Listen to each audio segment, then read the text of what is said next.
আমরা সাম্প্রতিক সময়ে জানতে পারলাম সেনাবাহিনীর একটি প্রকাশিত লিস্ট থেকে যে তৎকালীন আপিল ডিভিশনের প্রধান বিচারপতি তিনি ক্যান্টনমেন্টে ছিলেন এবং আমাদের 106 অনুচ্ছেদ অনুযায়ী রাষ্ট্রপতি একটা রেফারেন্স চাইতে পারেন, যেখানে রাষ্ট্রপতি কোনো রেফারেন্সই চাননি।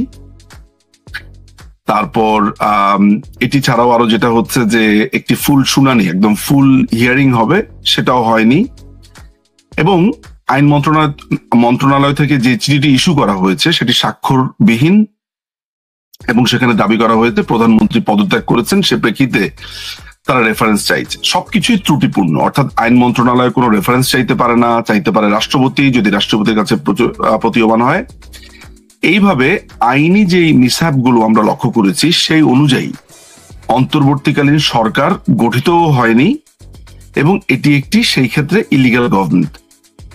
বাংলাদেশের সংবিধানের 57 ধারা অনুযায়ী পরবর্তী ইলেকশন হওয়ার আগ পর্যন্ত যদি পদত্যাগ করেও থাকেন মাননীয় প্রধানমন্ত্রী, যদি আমি তর্কের খাতিরে ধরে নেই, তাহলে পরবর্তী ইলেকশন হওয়ার আগ পর্যন্ত তিনি প্রধানমন্ত্রী থাকবেন, তিনি হস্তান্তর করার আগ পর্যন্ত। তাহলে আমি এতক্ষণ যে কথাগুলো বললাম সেই কথাগুলো সারসংক্ষেপ দাঁড়ায় যে ইউনূস একটি অবৈধ এবং দখলদার টোকাই সরকার। এবং দ্বিতীয়ত যেই নজিরবিহীন ঘটনা, তারপর দুটোকে আপনি মার্চ করতে পারেন, সেটা তারেক রহমানের বিরুদ্ধে নানাবিধ গুরুতর অভিযোগ ছিল, তিনি সেগুলোতে দোষী সাব্যস্ত হয়েছেন। পরবর্তী সময় অ্যাপিলেট ডিভিশনে জানা গেল যে তাকে সেই মামলাগুলো থেকে অব্যাহতি দেওয়া হয়েছে। কিন্তু এই যে অব্যাহতি দেওয়া হয়েছে এটার বিরুদ্ধে রাষ্ট্রপক্ষ অ্যাপিল করেছে, অ্যাপিলের অনুমতি চেয়েছে। সাম্প্রতিক সময় আমরা জানতে পেরেছি সেই অ্যাপিলের অনুমতিটা আপনার একসেপ্ট করা হয়েছে, অর্থাৎ গভর্নমেন্ট এখন অ্যাপিল করবে। অর্থাৎ তারেক রহমানকে যে অ্যাপিলেট ডিভিশন অব্যাহতি দিয়েছে এটা রাষ্ট্র মানে না, রাষ্ট্র এটা নিয়ে ফার্দার আগাতে চায়। তার মানে তারেক রহমান এখনো একজন দোষী সাব্যস্ত একজন ব্যক্তি এবং এই মামলা চলমান। তো এরকম একজন অপরাধীর সাথে রাষ্ট্রকে যিনি রিপ্রেজেন্ট বলে দাবি করছেন তিনি দেখা করাটা নজিরবিহীন। সাধারণত আমরা এই জিনিসগুলো সিরিয়াসলি কনফ্লিক্ট অফ ইন্টারেস্ট দেখা যায়।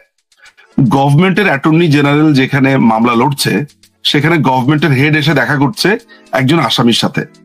সো আইনিভাবে তো এই জিনিসগুলো ভবিষ্যতে ব্যাড প্রেসিডেন্ট বা কালো নজির যেটাকে আমরা বলি সেটা হয়ে থাকবে। তো প্রথমত আমি আপনার প্রশ্নের খাতিরে আমি যেটা বললাম যে এটা একটা ব্যাড প্রেসিডেন্ট, এটা খুবই উইয়ার্ড আমার জন্য। সেকেন্ড যে ব্যাপারটা আপনি বোধ করে জানতে চাচ্ছেন, মানে যেটার জন্য মানুষ প্রশ্ন করছে যে কি হতে পারে বা যে আলোচনাগুলো হয়েছে, সেখানে যে আলোচনাগুলো হয়েছে সেটা আমি আপনাকে একটু বলি। আলোচনাগুলোর মধ্যে হয়েছে যে ফেব্রুয়ারিতে একটা ইলেকশন হবে বলে এক ধরনের আলাপ হয়েছে বলে আমরা জানতে পেরেছি। সেইখানে সর্বসম্মতিক্রমে একটা আলোচনা প্রবলভাবে হয়েছে যে আওয়ামী লীগ যদি চলে আসে তাহলে কেউই বাঁচতে পারবে না এবং এতে করে সব পক্ষই খুব বিপদে পড়ে যাবে।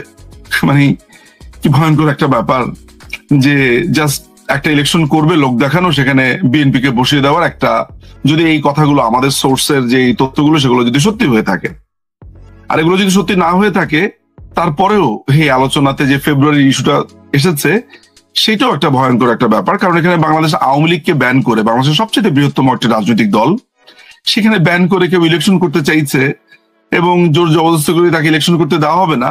এই পুরো ব্যাপারটা খুবই ফার্সিক্যাল, পুরো ব্যাপারটা আমার কাছে মনে হয় ফেসিজমের যে ক্লাসিক এক্সাম্পল সেটাকে আমি বলতে পারি। আমি একটু সম্পূরক প্রশ্ন করে নিতে চাই আপনার কাছে, যেহেতু বৈঠকটি নিয়ে আলোচনা করা হচ্ছে এবং বৈঠকের ভিতরে কারণ তারা একান্তে অনেক কথা বলেছেন যেটি হয়তো অনেক গণমাধ্যমে আসেওনি। তো সেই প্রেক্ষাপটে আপনার কাছে আমি একটু জানতে চাই যে এই বৈঠকটিতে এক ধরনের বোঝাপড়া সমন্বয়, যে এনসিপি কে কত আসন দিবে, বিএনপি কত নিবে, এরকম কি কোনো ভাগবটারের বিষয় আছে কিনা, মানে অন্তরালের গল্পটি যদি আপনার কাছে কোনো সোর্স থাকে, তথ্য থাকে, সেটি আমি একটু জেনে নিতে চাই। এই ধরনের কোনো আলোচনা হয়নি, ওইখানে ভাগ বাটোয়ারার প্রসঙ্গটা আসেনি। ওইখানে নিজেদের ভিতরে খোঁজ খবর নেওয়া হয়েছে, প্রথমে কুশল বিনিময় হয়েছে, তারপরে দেশের চলমান অবস্থা, তারপরে বাংলাদেশ আওয়ামী লীগকে একচোট সেখানে বকাঝকা করে নেওয়া হয়েছে, তারপরে এই যে জুলাই অগাস্টে যে জঙ্গি হামলা হয়েছে সেগুলো নিয়ে একজন আরেকজনকে পিঠ চুলকে দেওয়া হয়েছে নানান ভাবে। তারপর আপনার পরবর্তী সময় ইলেকশনের ব্যাপারে আলোচনাটা শুরু হয়েছে, বিশেষ করে এপ্রিলে রোজার সময়টা সেখানে প্রসঙ্গ এসছে যে রোজার সময় ইলেকশন হওয়াটা টাফ একটা ব্যাপার, এটা কেন হবে। ডিসেম্বরের ব্যাপারে তারা কেন ইলেকশনটা চায় সেটার ব্যাপারে বিএনপি তাদের বক্তব্য দিয়েছে এবং তারা সেটা এখনো বলেছে যে ডিসেম্বর ইলেকশন হলেও বেটার। ইউনূস এবং তার যে বাহিনী তারা বলেছে যে আসলে বিচার প্রক্রিয়াটার কথা বলেছে, সংস্কারের কথা বলেছে, যতটুকু পারা যায় তাদের দোকান গোটাতে একটু সময় লাগবে, এই ধরনের কথাবার্তা বলেছে। এখানে আরেকটি বিষয় খুবই উল্লেখযোগ্য, সেটা হচ্ছে যে খলিলুর রহমান, যিনি আমেরিকান সিটিজেন ওরফে রজার রহমান, সে রজার রহমান সেখানে দাঁড়িয়েছিল দুদিন আগে, কিন্তু বিএনপি তার পদত্যাগ চেয়েছে এবং ইন্টারেস্টিং ব্যাপার হচ্ছে সেও সেখানে ছিল। ফলে বিএনপির আগের 1 সপ্তাহ বা 2 সপ্তাহ আগের চাওয়া আর যার বিরুদ্ধে এই আন্দোলন বা যে দাবি সেই সেখানে উপস্থিত, দুটো ব্যাপার খুবই, এখানে অনেক কিছুই কন্ট্রাডিক্টরি। তো ওই ভাগাভাগির কথাটা হয়নি সেখানে, আসলে এই আলাপগুলো হয়েছে। চেষ্টা করি আমি এক্ষেত্রে আরেকটি বিষয় একটু জেনে নিতে চাই। যেমন আমার অনেক দর্শকই একটু আপনার কাছে যেমন উইয়ার্ড লেগেছে, আরেকটি বিষয় আমাদের কাছে একটু খটকা লেগেছে। তারেক রহমান দেশে যেতে পারছেন না, অথচ ডক্টর মোহাম্মদ ইউনূস এসে লন্ডনে এসে তারেক রহমানের সাথে বৈঠক করলেন। মানে এটি কেমন হলো? এবং এটি নিয়ে প্রশ্ন করা হয়েছিল যে তারেক রহমান দেশের, তারপরে আমির খসরু সাহেব যদিও বলেছেন তিনি যে কোনো সময় যেতে পারেন, সময় মতো তিনি যাবেন দেশে, এরকম একটি উত্তর দিয়েছেন। আপনার কাছে কি উত্তর? তারেক রহমান একটা দীর্ঘদিন ধরেই সময় মতো যাবেন বলে আমরা জানতে পেরেছি। আপনি জানেন যে তিনি 2008 সালে ইংল্যান্ডে আসেন চিকিৎসার জন্য এবং সিন্স দেন তিনি সেখানেই আছেন এবং আস্তে আস্তে তিনি তার যে রাজনৈতিক দলটি আছে সেটির ভারপ্রাপ্ত চেয়ারম্যান হন এবং রাজনৈতিক কর্মকাণ্ড তিনি অন্য দেশের মাটি থেকেই আপনার চালু রাখেন। তারেক রহমান দেশে কেন আসছেন না সেটা নিয়ে 2 ধরনের বক্তব্য আছে। প্রথম বক্তব্যটা সারফেসের বক্তব্য, যেটা আপনি মাত্র বললেন যে তিনি আসবেন, আর একটু প্রস্তুত হয়ে আসবেন, নানান ধরনের ব্যাপার। আন্ডার দ্য সারফেস বেশ কিছু কথা প্রচলিত আছে, সেটা হচ্ছে তার বেশ কিছু ক্লিয়ারেন্স প্রয়োজন, নানামুখী ক্লিয়ারেন্স। আমার মনে হয়, আমি জানি না, আমি সাধারণত খুবই ওপেনলি বলি, তারপর মনে হয় যে এই পার্টিকুলার ব্যাপারে আমি খুব একটা বেশি মুখ না খুললেও বাংলাদেশে আসলে এক ধরনের কথা রয়েছে যে তার সিকিউরিটি নিয়ে কিছু কনসার্ন আছে। এই ব্যাপারটি তার কাছের মানুষজনদের কাছে শোনা, এছাড়াও আমি গুরুত্বপূর্ণ কিছু জায়গা থেকেও আমি ব্যাপারটা জানি। দ্বিতীয়ত ব্যাপারটা হচ্ছে যে আমেরিকার তরফ থেকে তারেক রহমানের ব্যাপারে একটা বিগ নো আছে। আমেরিকা ছাড়াও আরো কয়েকটি দেশের পক্ষ থেকে তার ব্যাপারে নো রয়েছে। তারেক রহমানের এর ব্যাপারটা যেটা রয়েছে সেটা হচ্ছে যে বেশ কিছু দেশ তাকে তাদের দেশের জন্য খুবই সিকিউরিটি থ্রেট মনে করে। এর আগেও সেই সব দেশে তিনি নানান ধরনের পরিকল্পনা করেছিলেন এবং তারা এখনো সেই অপরাধগুলোকে ক্ষমা করতে পারেনি এবং তাকে নিয়ে সিরিয়াস কনসার্ন সেই সব দেশগুলোর আছে। এখানে একটি দেশ নয়, আপনি ধরে নিতে পারেন কয়েকটি দেশ এখানে রয়েছে। আমি ঠিক জানি না যে এই ক্রেডিবল থ্রেট গুলো আসলে ঠিক কি ধরনের সিকিউরিটি কনসার্ন মনে করা হতে পারে, তবে এই ব্যাপারগুলো যে এখানে রয়েছে এবং এই ক্লিয়ারেন্স গুলো না হলে তিনি আসতে পারবেন না। এই ক্লিয়ারেন্স গুলো তার প্রয়োজন এবং সিরিয়াসলি প্রয়োজন। আমি যে জিনিসটা বুঝি যে তারেক রহমানের নিজেরও বেশ কিছু গোয়েন্দা সংস্থা, বেশ কিছু দেশের গোয়েন্দা সংস্থার সাথে সরাসরি যোগাযোগ রয়েছে নিয়মিত, এবং এটা আমি নিশ্চিত এই ব্যাপারে। কেমন এটা দীর্ঘ সময় ধরেই রয়েছে, তার সাথে আলোচনার মধ্যে রয়েছে। তো আমার ধারণা, আমার ব্যক্তিগত ধারণা, তারেক রহমান দেশে যাবেন এইসব ক্লিয়ারেন্স গুলো করে। তবে এটা খুবই ইন্টারেস্টিং একটা ব্যাপার যে তার মামলাগুলোকে ঠিক যে পদ্ধতিতে অব্যাহতি দেওয়া হলো, খারিজ করে দেওয়া হলো, এটি খুবই ভয়ঙ্কর। বাংলাদেশের আইনি ইতিহাসে এর থেকে মানে কালো অধ্যায়, কালো নজির আমার মনে হয়। কারণ বিশেষ করে 21 আগস্টের গ্রেনেড হামলাতে তার সম্পৃক্ততা নিয়ে আমার মনে হয় যদিও এটা আইন আদালতের ব্যাপার, আমি আইন আদালতেই বলছি, একদম নিম্ন আদালতের রায়টা যদি কেউ পড়েন তাহলে বুঝবেন যে এটা আসলে খুবই ভিভিড, আপনি দেখতে পান আর কি, যখন আপনি আলোচনাটা করবেন আপনি দেখতে পাবেন। সো আমার কাছে মনে হয় যে বাংলাদেশের জন্য এটা অশনি সংকেত, যে এই ধরনের একটা হামলার পরেও যে মানুষটাকে অব্যাহতি দেওয়া হয়েছে, তার মানে হচ্ছে যে দি কালচার অফ ইম্পিউনিটি, যেটাকে আমি বলি বিচারহীনতার যে সংস্কৃতি, সেটা জারি রইল। এবং আজকের এই ইউনুসের এই বৈঠকের মাধ্যমে স্টেট পাওয়ার, যদিও আমি ইউনুসকে একটি দখলদার বাহিনী, টোকাই সর্দার বলে অভিহিত করি, তারপর সে যেহেতু বাংলাদেশের ফ্ল্যাগ ক্যারি করেছে, আমি মনে করি যে রাষ্ট্রীয়ভাবে এই পুরো প্রক্রিয়াকে, অর্থাৎ যে বিচারহীনতার কালচার যেটাকে আছে, সেটিকে এক ধরনের সাংবিধানিক বৈধতা দেওয়া হলো।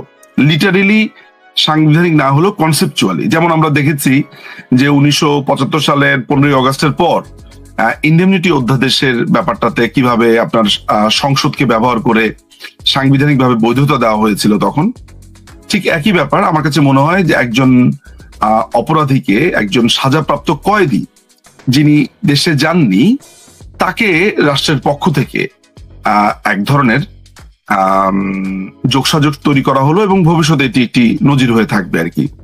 এটা অন্য দল ভবিষ্যতে যখন এই ধরনের চর্চা করতে যাবে, তখন এই দলগুলো যারা আজকে সেটা করলেন, তাদের আসলে সে প্রতিবাদের কোনো স্থান থাকবে না, যদি ভবিষ্যতে এই ধরনের হয়ে থাকে কিছু। যেহেতু আপনাকে আমি আজকে প্রথম পেয়েছি, শুধু বৈঠক নিয়ে আলোচনা করব না, আমি একটু ইতিহাস, সেই সাথে বাংলাদেশের রাজনীতি, গণতন্ত্র সবকিছু নিয়ে আসবো, এবং বিশেষ করে আওয়ামী লীগের ভবিষ্যৎ কি সেটিও আপনার কাছ থেকে জেনে নিব। আমি একটু শুরু করতে চাই জুলাইয়ের আন্দোলন থেকে, যেটি বলা হয় যে জামাতে ইসলাম ওতপ্রোত ভাবে এটির একদম পিছনে কিংবা সামনে, যেভাবে আমরা ব্যাখ্যা করি না ছিল, এবং সাবেক প্রধানমন্ত্রীও তিনিও বলেছিলেন যে এখানে জামাতে ইনভলভ আছে, তারপরে আমরা এটির প্রমাণও পেয়েছি। কিন্তু সাধারণ মানুষেরও কিন্তু শরিক হয়েছিলেন। তো সে প্রেক্ষাপটে আমি একটু জানতে চাই যে 15 বছরের শাসন আমলে আপনি যেহেতু আওয়ামী লীগের একজন মুখপাত্রই আমি যদি বলি, তো আপনার দৃষ্টিতে আওয়ামী লীগের সবচেয়ে বেশি দোষ কোথায় ছিল, যে সাধারণ মানুষের মধ্যেও এক ধরনের ক্ষোভ তৈরি হয়েছে বলে আপনি মনে করেন? প্রথমত এটা একটু ক্লিয়ার করে নেওয়া ভালো যে আমি বাংলাদেশ আওয়ামী লীগের মুখপাত্র নই, তবে এটা সত্য কথা না, এটা অফিসিয়ালি তো আসলে এটা বলা প্রয়োজন, তা না হলে বিভ্রান্তির সুযোগ থেকে যায়। বাট এটা সত্যি কথা যে বাংলাদেশ আওয়ামী লীগের একজন সমর্থক হিসেবে আমরা বেশ কজন, বলা যেতে পারে অনেকগুলো মানুষই ভোকাল। এরকম একটা দুর্যোগপূর্ণ সময়ে হয়তো বা আমাদেরকে মানুষ মনে করে আমরা মুখপাত্রের মতোই বলছি, হুইচ ইজ গুড, বাট তারপরেও অফিসিয়াল অবস্থানটা জেনে নেওয়া ভালো। আচ্ছা, দ্বিতীয়ত আমি আপনাকে একটা তথ্য দেই, এটা আমার জন্য খুবই নতুন অভিজ্ঞতা। 5ই অগস্টের আগে পরে আমি বিভিন্ন রকমের লেখালেখি করেছি যে কি হতে পারে। ওই সময়টাতে আমি পরিষ্কারভাবে বলেছি যে কি কি ঘটনা ঘটেছিল সেই সময়। আমি প্রায় জুলাইয়ের শেষ দিকে এগুলো আমি লিখেছি, এবং কিভাবে কি হয়েছে না হয়েছে তার একটা সিনোপসিস তখন দাঁড় করিয়েছিলাম। কিন্তু এখন যে অবস্থান দাঁড়িয়েছে, আমি মাত্র ভারত থেকে ফিরেছি, আমার এর মধ্যে ভারতে অনেকবার ট্রাভেল হয়েছে এবং আরো ভবিষ্যতে আছে আমার যাওয়া, বিশেষ করে আমার মার চিকিৎসা, তাছাড়া রাজনৈতিক কারণেও আমাকে নিয়মিত সেখানে যেতে হচ্ছে। কেন ভারতে যাওয়া আসার প্রসঙ্গটি আমি তুলেছি, সেটা হচ্ছে ভারতে আমাদের অনেক রাজনীতিবিদ, আমাদের অনেক কর্তা ব্যক্তিরা সেখানে আছেন, নিরাপদ আশ্রয়ে আছেন। তারা তাদের সিকিউরিটি কনসার্নের কারণে তারা বাংলাদেশে থাকতে পারেননি। ফলে যেটা হয়েছে সেটা হচ্ছে যে আমি একটি বই লিখছি, বইটির নাম হচ্ছে 5ই অগাস্টের নেপথ্যে। আপনার বইটি হচ্ছে ষড়যন্ত্র, ট্যাগলাইন হচ্ছে ষড়যন্ত্র, দলিল ও বিশ্লেষণ। 5ই অগস্টের নেপথ্যে ষড়যন্ত্র, দলিল ও বিশ্লেষণ। এই বইটি লিখতে গিয়ে আমি বেশ গুরুত্বপূর্ণ অনেক মানুষের, বেশ গুরুত্বপূর্ণ, বেশ এই ঘটনাগুলোকে সামনে থেকে দেখেছেন। সেখানে সরকারি কর্মকর্তা, তারপরে হচ্ছে প্রশাসনিক কর্মকর্তা, তারপরে সিকিউরিটির কর্মকর্তা থেকে শুরু করে রাজনীতিবিদরা তো আছেন, একদম গুরুত্বপূর্ণ রাজনীতিবিদ। অনেক মানুষের সাক্ষাৎকার নেওয়ার আমার সৌভাগ্য হয়েছে, আরো বাকি আছে সামনের দিনগুলোতে, আরো প্রায় 15-20টা সাক্ষাৎকার। এরই মধ্যে আমি প্রায় 15টার মতো বা 15 থেকে 18টার মতো আমি সাক্ষাৎকার নিয়েছি। আমার কাছে এক একটা সাক্ষাৎকার কিন্তু আমার, যেহেতু এগুলো কখনোই সাক্ষাৎকারগুলো প্রকাশিত হবে না, এই সাক্ষাৎকারগুলো জিস্ট গুলো আমার বইতে থাকবে। তো 5 ঘন্টা 6 ঘন্টা এক একটা সাক্ষাৎকারের মেয়াদকাল আমি যখন নিয়েছি, একটা লম্বা সময় ধরে কথা বলেছি, সেই সকালে হয়তো বা সাক্ষাৎকার নিয়েছি, দুপুরবেলা শেষ হয়েছে, খুঁটিনাটি জিজ্ঞেস করছি, সেইখান থেকে অনেকগুলো তথ্য আমি জানতে পেরেছি। সেগুলো আমার বইতে থাকবে। বাট আপনার বোঝার জন্য, আপনার দর্শকদের বোঝার জন্য একটা কথা বলি, সেটা হচ্ছে দেখেন, এটা বিএনপি আওয়ামী লীগের ব্যাপার আমি আনবই না। নূপুর আপা, আমরা আসলে একটা সার্বভৌম রাষ্ট্র না, এটা প্রথমে আপনাকে মাথায় রাখতে হবে।